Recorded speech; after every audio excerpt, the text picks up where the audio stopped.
namoonni tokko yeroo tokko carraan kee iriguu hin dhaqu.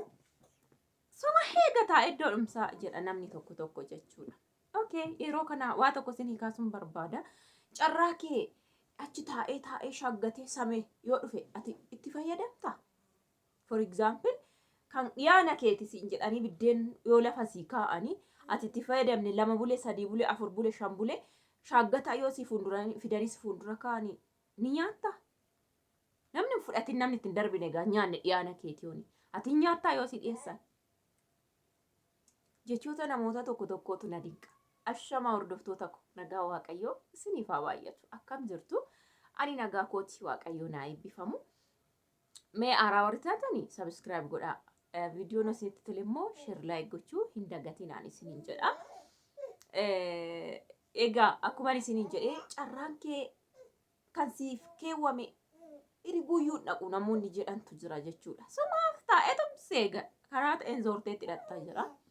Eshi karaa ta'etti zooree dhaqaa namni tokko akkuma fakkeenya isinii kaase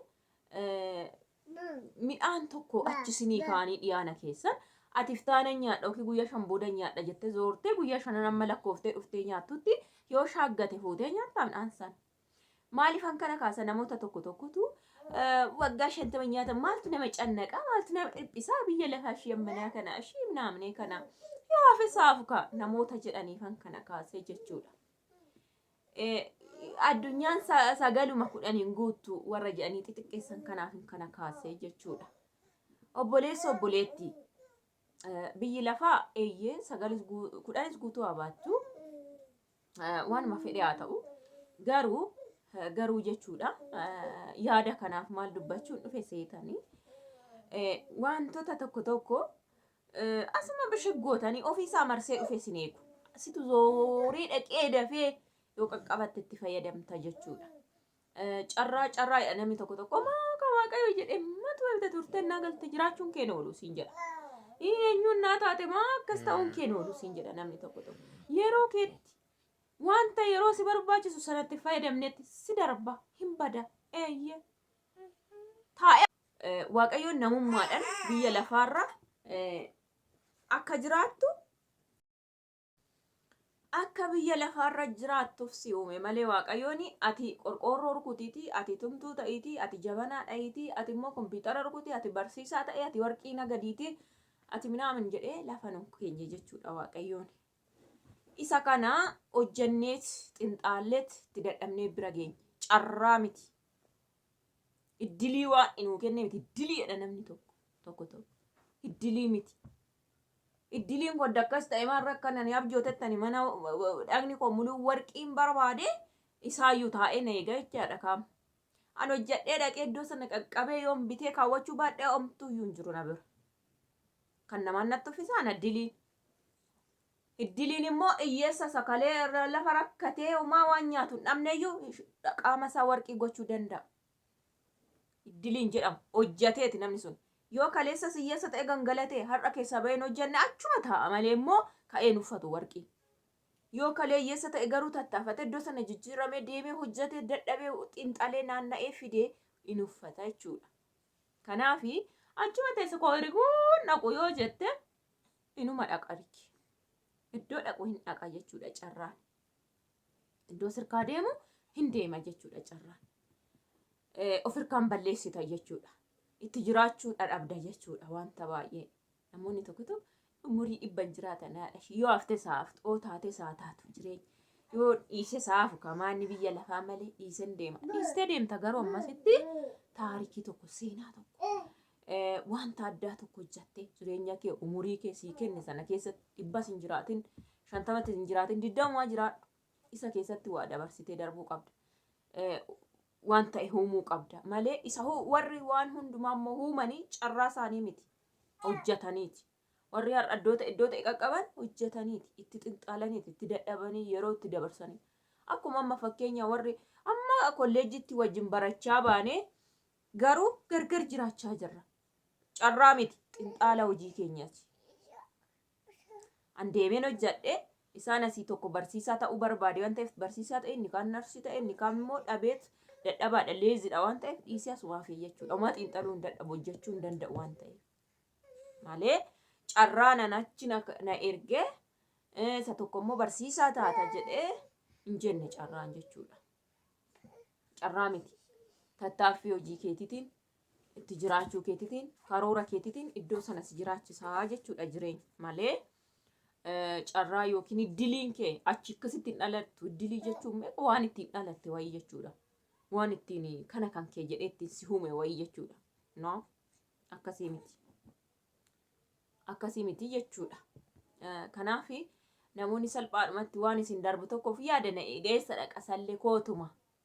Eessa yaadan itti fayyadama bara ta'es ta'u. Warreen jettanii sammuu akkasii qabaattanii akkasitti yaadinaa isiniin jechuu barbaadee dhufe kana yaada tokko keessa butachuu dhufe isiniin jedha. Isinoo maal jettu waan akkana kamitti amantu? Eeyyee carraan koo taa'ee tumna eega jettu moo lakkinnati jetta sirrii miti jettu moo heeyyee jettu? Mee komantii jala barreessaa. Yaada keessaniin ilaala. Iski parsantii caaluun nan ilaala yaada kana. Ani garuu no jedha. Fakkeenya isinii kaasee isinitti meera waan ta'eef lakka akkasii miti akkati yaadde immoo miti akkana yoo jettan naa barreessuu dandeessu. Ani akkasitti xiinxala garuu. Ani amma iddilii yookiin carraa miti kan hin jiraachaa jiru. Hojjadhee iddoo itti argametti jechuudha. Hojjadhee iddoo itti argametti, iddoo itti dadhabetti, amman itti dadhabee fi amman ittiin jiraadha jedhee yaade sana irratti malee iddilii naa barreeffamee wajjin xob jedhee dhufee biyya lafaarra ji'a 9 wajjin dhaladhe miti jechuudha.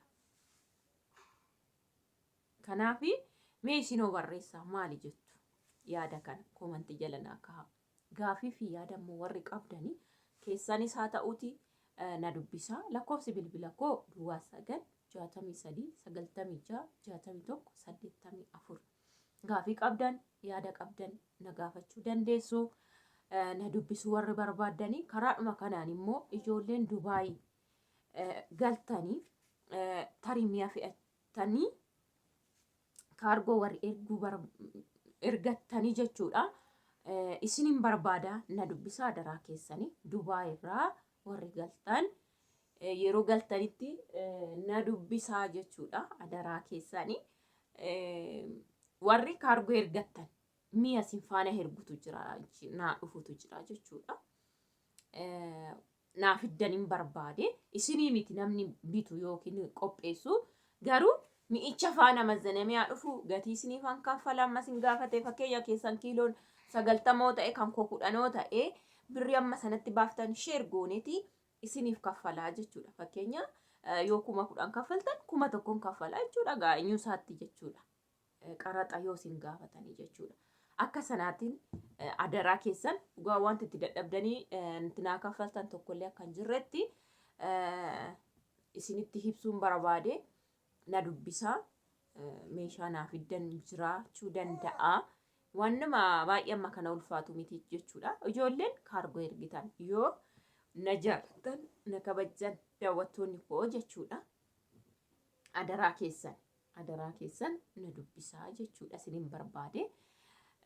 Wanta ofii keessanii deemtanii bittanii itti dadhabdan miti. Wanta qophaa'e garuu meeshaa keessan faana naaf ergitan. Yoo eerpoortii dhaquun keessan hin oolu. Kaargoo baasuun keessan hin oolu. Kaargoo fudhachuun keessan hin oolu waan ta'eef ani immoo Finfinneetti hin dhufeellee isin harkaa fudhadha jechuudha. Idduma meeshaa baafattanitti illee isin eega balbalum duratti illee jechuudha. Kanaafi adaraa keessan na dubbisaa sumaali. Yeroo tokko walii dadhabuun baay'isaa naa dadhabaan isiniin jedha. Akka isin isiniin jechuu barbaada yaada qabaattanis naa barreessaa baay'ee.